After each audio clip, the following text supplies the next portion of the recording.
you really want me on the team? What's your approach to recruitment? You want first place, come play with me. You want second place, go somewhere else. Like, I would watch Magic play. I'd watch Michael play. And I would see them do these unbelievable things. And I'd say, you know, can I get to that level? I don't know, but let's find out.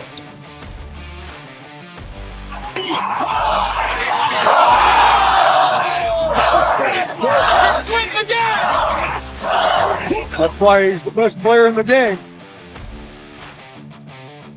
Everything was done to try to learn how to become a better basketball player. Everything. And so when you have that point of view, then literally the world becomes your library to help you to become better at your craft. So because you know what you want, the world's giving you exactly the information, you 100%, become better at it. Because you know what you're looking for. So many guys tell stories about your work ethic. Yeah. What was really your work ethic like, and for how long did you stay disciplined? Well, I mean, every day. I mean, since 20 years. It was an everyday process and trying to figure out strengths and weaknesses. For example, jumping ability. Now, my vertical was a 40. It wasn't a 46 or a 45. My hands are big, but they're not massive. Right? So you got to figure out ways to strengthen them so your hands are strong enough to be able to palm a ball and do the things that you need to do. Quickness, I was quick, but not insanely quick. I was fast, but not ridiculously fast. Right? So I had to rely on skill a lot more. I had to rely on angles a lot more. I had to study the game a lot more. And but I enjoyed it though. So like from the time I can remember when I started watching the game, I studied the game and it just never changed. It's a good separation for me, emotionally, to be able to put myself in a place where at practice or when I'm training or during games, I switch my mind to something else. Switch my mode into something else, right? For me, it's the equivalent of Maximus, Decimus Meridius, and Gladiator picking up the dirt, smelling the dirt. It's go time, right? So that was my mental switch. It was like an actor getting ready for a film. You got to put yourself in that cage. When you're in that cage, you are that character. And then when you leave there, it's something completely different. But when I'm in that cage, bro, don't touch me. Don't talk to me. Just leave me alone. How did you get mentally and emotionally so strong where it doesn't bother you? Well, you got to look at the reality of the situation. Like for me, it's not, you kind of got to get over yourself. Like, it's not about you, man. Like, okay, you feel embarrassed. You're not that important. Like, get over yourself. That's where you go. Get over yourself. Right? Like you're worried about how people may perceive you and like you're walking around and it's embarrassing because you shot 5 air balls. Get over yourself. Right? And then after that, it's okay, well, why did those air balls happen? Got it. High school, year before, we played 35 games, max, right? Week in between, spaced out, plenty of time to rest. In the NBA, it's back to back to back to back to back to back to back. I didn't have the legs. So you look at the shot, every shot was online. Every shot was online, but every shot was short. Right? I got to get stronger. I got to train differently. The weight training program that I'm doing, I got to tailor it for an 82-game season so that when the playoffs come around, my legs are stronger and that ball gets there. So I look at it with rationale and say, okay, well, the reason why I shot air balls is because my legs aren't there. I go, well, next year they'll be there. That was it. Done.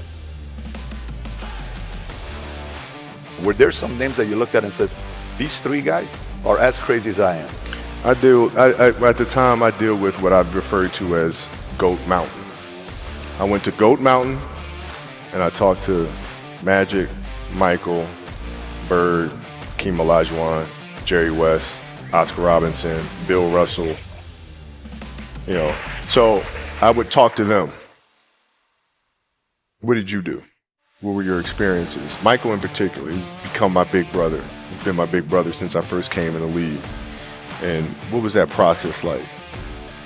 So I went to them and started understanding the ins and outs of the game and how they approach things and their level of detail and obsessiveness. And that's what I did. The players that had that passion but weren't willing to commit their entire lives to doing that, right? It's a choice, right? You have other things. You have family. You have all these other things that you have to do.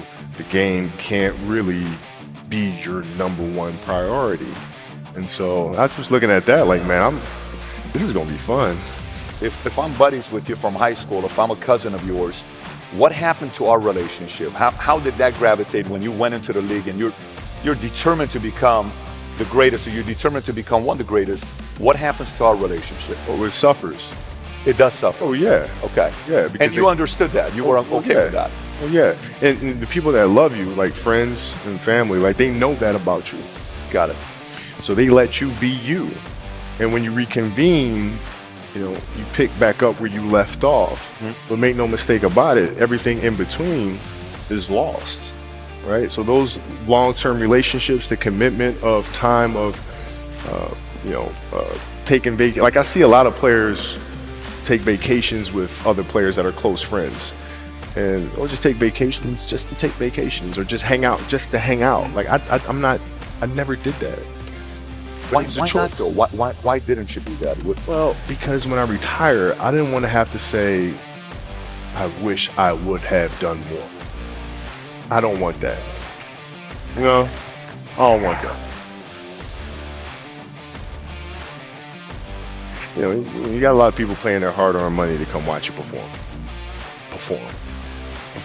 It's your job to be in shape. It's your job to be strong enough to perform at that level every single night. And as a competitor, I'm not ducking shit.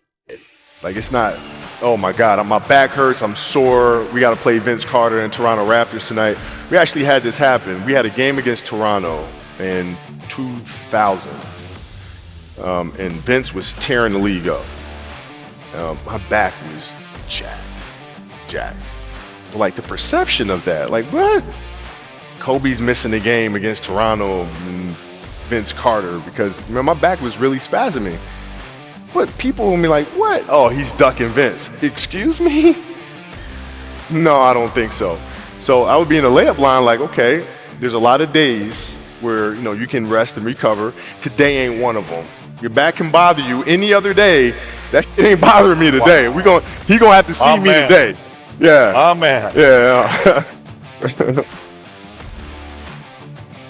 If you're looking at a big investments you got to make, what is the decision-making process there? Do you call? Is there first you do your own research? You take this much time. You call an advisor. Is there a system you follow? It's pretty simple for me. It's do you understand the business? Is it a business that you can help in some form or fashion? What are the barriers of entry to that business? And then the entrepreneurs themselves, the company itself.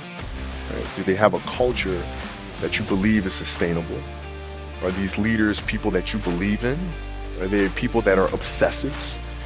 And in turn, have they created a culture of obsessiveness? So I tend to look at those four factors, and that's it. That's big right there, by the way. I don't know if you guys caught that right there. That's pretty massive right there. Same determination. What's your current work schedule look like today? It's different because I personally am not writing every word of the novels. I am not animating the films. What I have to do now is make sure that the people that we bring in, these obsessives that we bring in, are challenging themselves to do the best job that they think they can do. That's what I'm there for, is for them to constantly look in the mirror and self-assess and challenge themselves. If we have a project and you're saying, okay, I can do that, that's not the project we want. The projects that say, I don't know if I can animate that. I don't know how to write that story. I don't know how to do that. Those are the things we want, because through that curiosity, you'll reach a level that you didn't think was possible. And so running the studio, that's what I'm doing.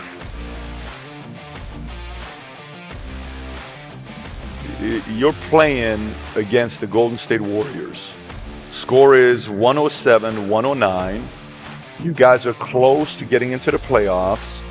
You know exactly what happens in the game. You go up, you're about to take your shot, and then all of a sudden, boom, Achilles happens, right?